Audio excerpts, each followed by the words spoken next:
20 hostages are believed to be alive right now. Israel will begin also releasing hundreds of Palestinian hostages. And as you heard, the vice president, he believes it could happen within the next 24 hours. President Trump is expected to depart sometime this afternoon. President Trump, of course, making history and making good on his promise to bring the hostages home.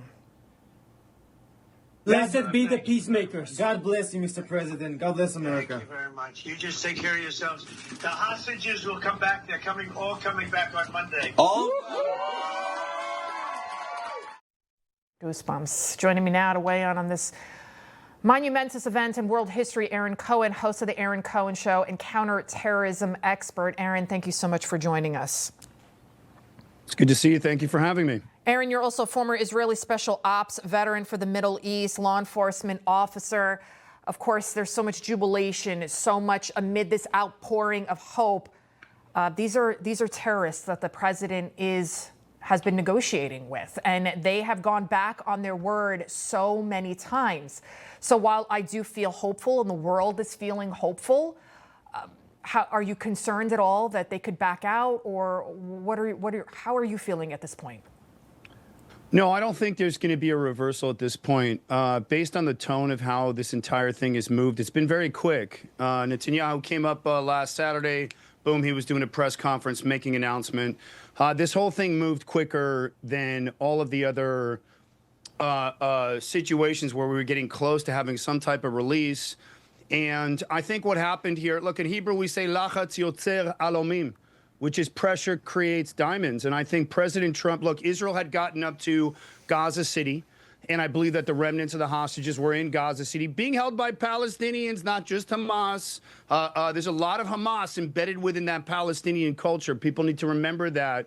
And I think President Trump said enough is enough. And I think he realized that instead of trying to put pressure directly on a suicidal, deranged terror organization, he put pressure where he knew the leverage was.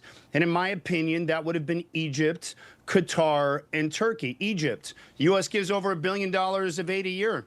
F-16s, counterterrorism support. The Muslim Brotherhood is located there. And that's big leverage.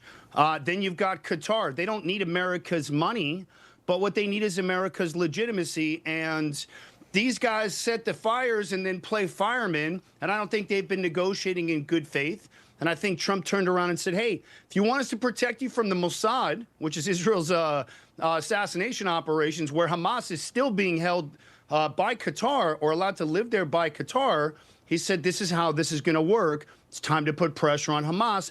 And then I think he did the exact same thing to Erdogan in Turkey, which is, hey, you're NATO on paper, but you're a Hamas sympathizer in reality. And so I think Trump reminded all three of them, you keep protecting terror, then you're going to get isolated. And we can do the Iran thing with you. And that's what flipped the tables here. So this is what Trump does.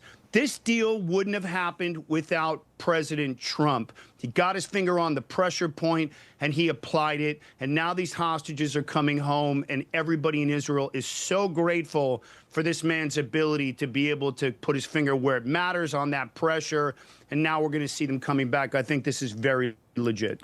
Aaron, what does this do to Tehran's terrorism proxy network? Tehran's, let me answer that very simply. Tehran's terror proxy network is now an imagination.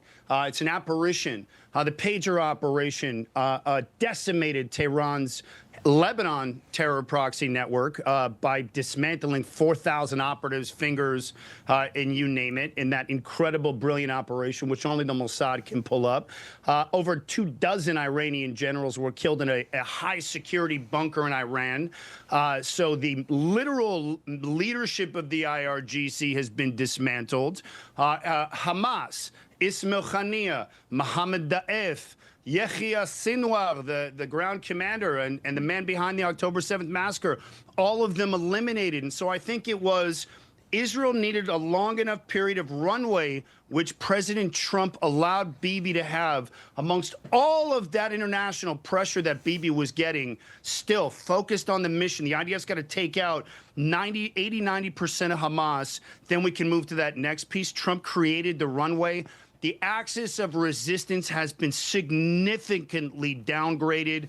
It's going to come back, but it's going to take years. And now we've got hostages coming home.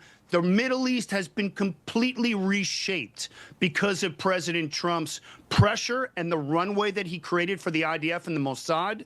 And now we've got ourselves a completely different Middle East. And that man, that president, is the center, is the fulcrum of the reshaping of the entire Middle East with his best friend in the region, Israel.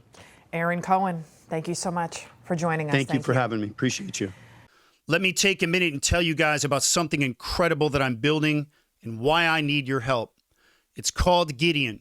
It's the first real-time AI-powered threat detection system for law enforcement and schools.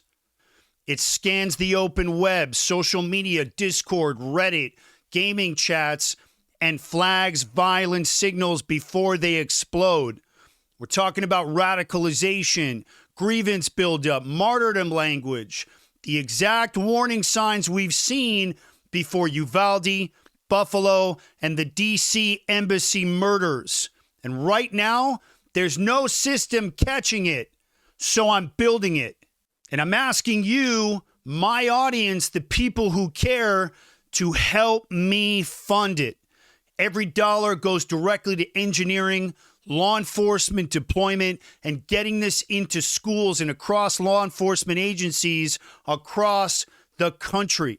And so if you've ever asked, why didn't they stop this? Or how come they didn't stop this? This is the answer. And if you're one of those serious guys out there watching this and you're a fan of the show, the ones with the capital, access, reach, the network, and you want to partner with me to seed this mission, I want to hear from you. Reach out to me. Click the link below and reach out directly if you're one of the big dogs. I'm building the system that stops the next attack before it starts, and it's called GIDEON. Appreciate you guys.